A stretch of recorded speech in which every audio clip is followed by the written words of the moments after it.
বাংলাদেশের সবচেয়ে গুরুত্বপূর্ণ অঞ্চল চট্টগ্রাম।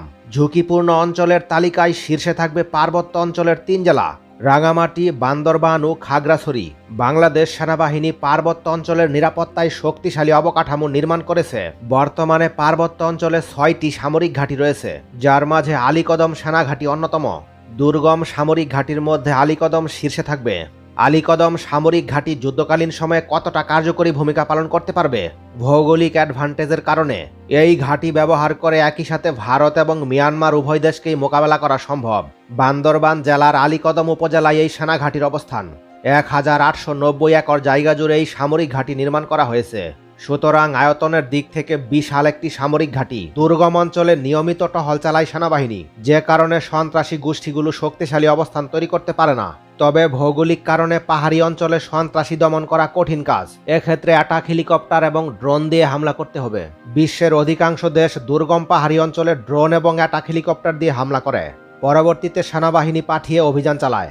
বাংলাদেশ সেনাবাহিনীও সফল হওয়ার জন্য এই ফর্মুলা গ্রহণ করছে। এজন্য বাংলাদেশ সেনাবাহিনী তুরস্ক থেকে বায়রাক্তার TB2 ড্রোন কিনেছে। আগে যেখানে সরাসরি উপস্থিত হয়ে এসব সন্ত্রাসীর উপর হামলা করতে হতো এবং একাধিক সেনাবাহিনীর প্রাণও যেত, এখন থেকে এসব ড্রোন দিয়ে হামলা হবে। ফলে সন্ত্রাসী তো দমন হবেই, তার সাথে কোনো সেনাবাহিনীর প্রাণ যাওয়ার আশঙ্কা নেই। কেননা পাহাড়ি অঞ্চলের শত শত কিলোমিটার জুড়ে এ সকল ড্রোন অপারেট করা সম্ভব সেনাঘাঁটিতে থেকেই। কেননা সাধারণ রাস্তাকে রানওয়ে হিসেবে ব্যবহার করা যায়। তাছাড়া আলীকদম সামরিক ঘাঁটির আয়তন বিশাল, তাই কোনো প্রকার সমস্যা হবে না। তুরস্কের TB2 অ্যাটাক ড্রোন দিয়ে বান্দরবান জেলার নিয়ন্ত্রণ প্রতিষ্ঠা করা সম্ভব। তবে রাতে অভিযানের ক্ষেত্রে অ্যাটাক হেলিকপ্টার প্রয়োজন হবে। ইতোমধ্যে সেনাবাহিনী অ্যাটাক হেলিকপ্টার ক্রয়ের ঘোষণা দিয়েছে। আগামী কয়েক বছরের মধ্যেই যুক্ত হবে অ্যাটাক হেলিকপ্টার। বাংলাদেশের সবচেয়ে গুরুত্বপূর্ণ অঞ্চল চট্টগ্রাম, কেননা মিয়ানমার এবং ভারতের জন্য কৌশলগতভাবে এই অঞ্চলের গুরুত্ব ব্যাপক। তাই মিয়ানমারের যে কোনো আক্রমণকে রুখে দিতে মিয়ানমার সীমান্তে বাংলাদেশের অন্যতম বৃহত্তম সেনা ঘাঁটি নির্মাণ করা হয়েছে। বাংলাদেশের বৃহত্তম পরিকল্পনা ফোর্সেস গোল 2030, যার আওতাধীন শক্তিশালী করা হচ্ছে সামরিক বাহিনীকে। বিশেষ করে অবকাঠামো দিক থেকে শক্তিশালী হওয়া সবচেয়ে গুরুত্বপূর্ণ। সঠিক অবকাঠামো না থাকলে যুদ্ধে জয়লাভ করা প্রায় একটি অসম্ভব ব্যাপার। আধুনিক সমরাস্ত্রের সঠিক ব্যবহারের জন্য প্রয়োজন সঠিক, শক্তিশালী এবং পরিকল্পিত অবকাঠামো।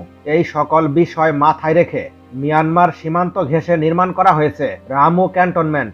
কক্সবাজারের রামু উপজেলায় 1800 একর জমি নিয়ে তৈরি করা হয়েছে দেশের অন্যতম বৃহত্তম সেনাঘাঁটি। 2014 সালে রামু ক্যান্টনমেন্ট নির্মাণের অনুমতি দেয় প্রতিরক্ষা দপ্তর এবং 2017 সালের নির্মাণ কাজ আংশিকভাবে শেষ হয়। এই সেনাঘাঁটি থেকে মাত্র 60 কিলোমিটার দূরে মিয়ানমার সীমান্ত।